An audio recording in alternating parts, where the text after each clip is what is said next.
Oke. Assalamualaikum warahmatullahi wabarakatuh, sahabat semua. Kita akan membahas apa lagi nih, Bang? Tentang persoalan leluhur nih, Ustaz. Ada yang berfahaman leluhur ini adalah semangat daripada keturunannya yang boleh mendatangkan kelebihan-kelebihan, merawat ke ataupun melawan sihir dan sebagainya. Tapi bukankah leluhur itu adalah daripada nama keturunan? Yaitu bukannya ada tersangkut paut dengan tenaga jin kah, ataupun ada kuasa sakti kah di dalam leluhur itu? Ini yang juga dapat penjelasan Ustaz, apa sebenarnya leluhur ini fungsinya, kepentingannya.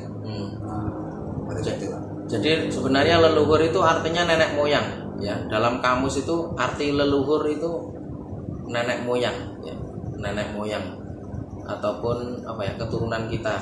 Nah, keturunan. Nggak ada sangkut pautnya dengan apapun, jin, kuasa-kuasa sakti atau apapun gitu. Nah, jadi kemudian ada penganut-penganut agama di luar Islam, ya, perlu ada penganut-penganut agama di luar Islam. Kita tidak menyebutkan sukunya biar tidak tersinggung. Yang jelas dia bukan Islam. Dia itu menyembah leluhur. Menyembah leluhur. Makanya itu nanti yang datang itu adalah jin khodam leluhurnya. Jin khodam leluhurnya. Itulah yang akhirnya sekarang ini leluhur. Keliruannya di sini. Keluarnya di situ sebenarnya. Jadi ada orang-orang suku, ya, ini sebenarnya suku. Saya nggak nyebutkan sukunya. Ada suku-suku di luar Islam. Dia non Muslim memang sukunya ini. Dia itu memang menyembah leluhur, menyembah leluhurnya, ya. Akhirnya apa yang terjadi? Nah, akhirnya jin-jin kan pada berdatangan disembah, ya. Ngaku-ngaku jin leluhur, ngaku-ngaku leluhurnya. Padahal ya leluhurnya sudah meninggal, kalau udah meninggal itu udah masuk di alam barzah sana, nggak bisa balik lagi. Yang datang itu siapa? Ya jin-jin setan-setan yang ada kalanya itu cincin-cincinnya kodam-kodamnya nenek moyangnya dahulu. Jadi ketika disembah jadi lebih kuat gitu.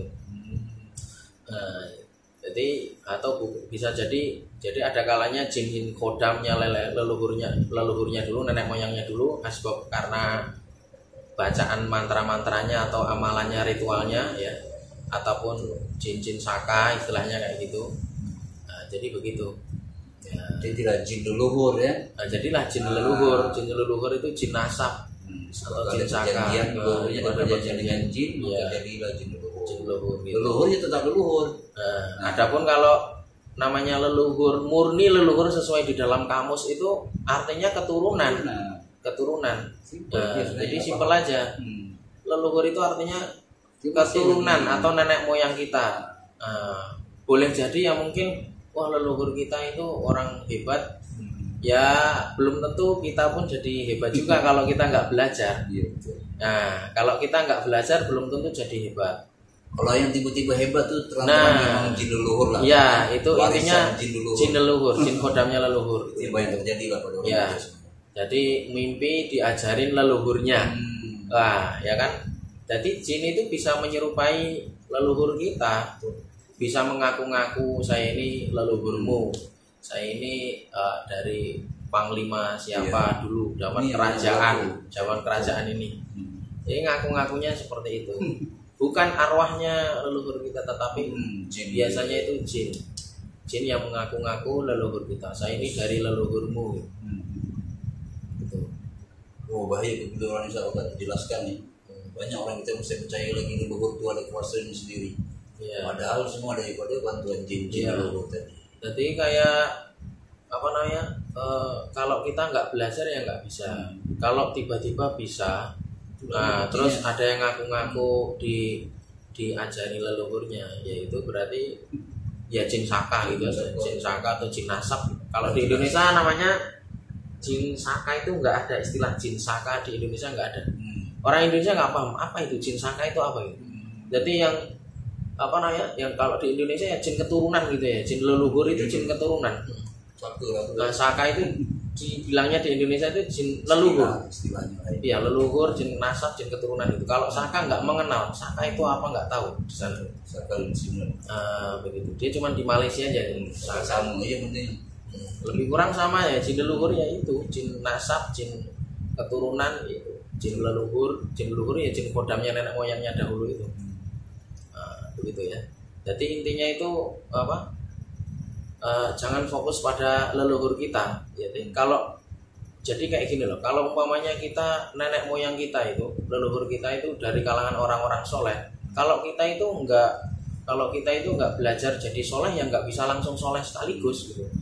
Begitu juga dengan merawat ini, dengan merawat orang itu. Kalau kita nggak belajar ya nggak bisa, walaupun nenek moyang kita itu ahli ruqyah gitu.